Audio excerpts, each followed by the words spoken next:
Salut à toutes et à tous.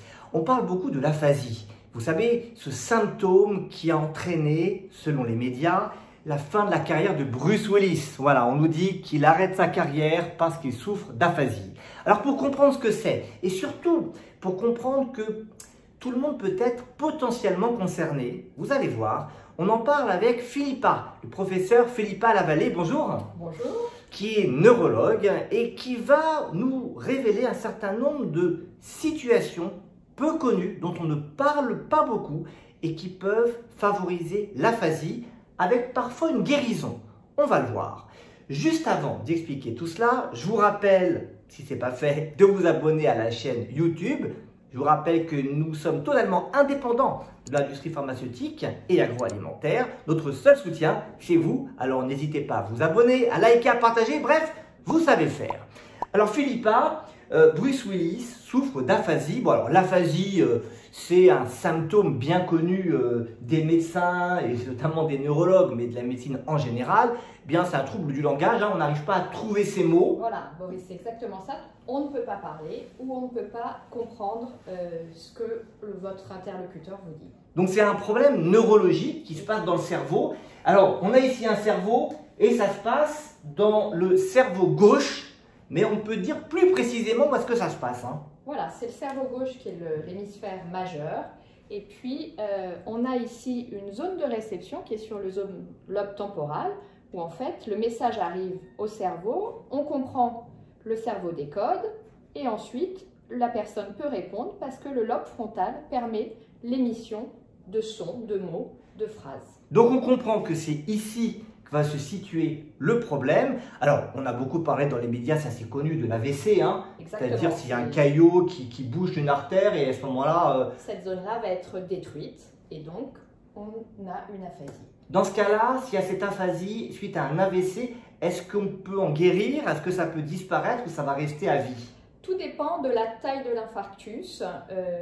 Si vous avez un petit infarctus, vous avez une chance de récupération partielle ou complète. Si l'aphasie touche la zone cérébrolésée est immense, vous ne récupérerez pas. Alors, il y a une deuxième cause qui est mentionnée aussi dans les médias, c'est le traumatisme crânien. Bon, ben voilà, on se fait un choc, alors c'est pas à droite, c'est à gauche. Bon, on imagine bien que ça peut abîmer cette zone.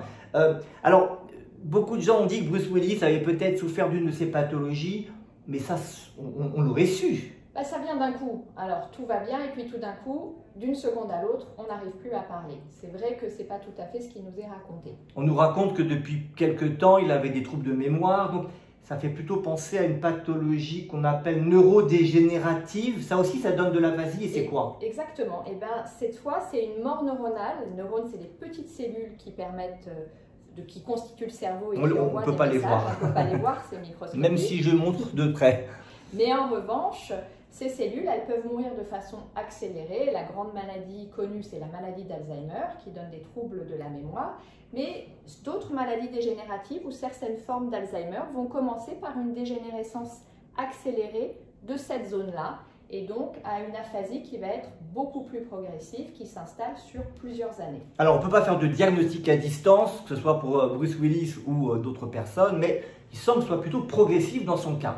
On a parlé des causes d'aphasie les plus connues, mais il y en a d'autres. Il y en a d'autres qui peuvent survenir à des gens qui n'ont pas ce risque d'AVC et qui ne chutent pas et qui peuvent parfois disparaître.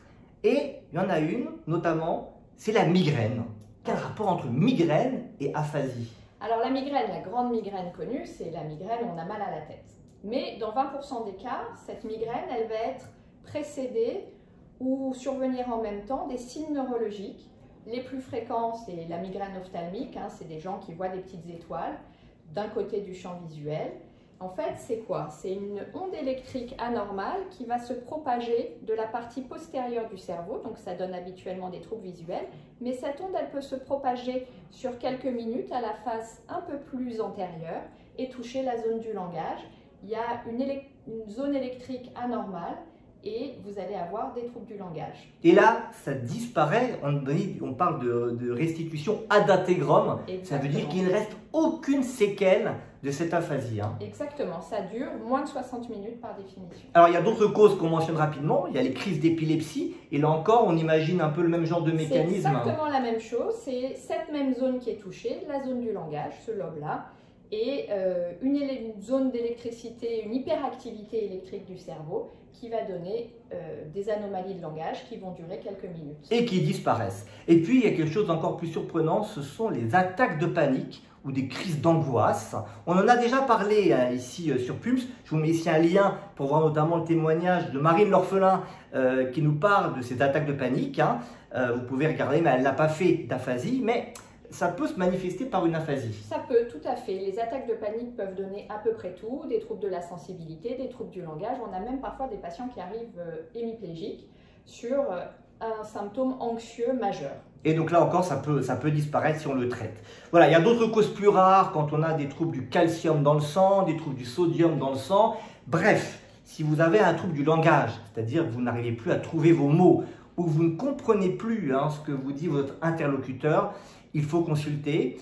Dans un certain nombre de cas, c'est pas grave, mais ça se traite quand même.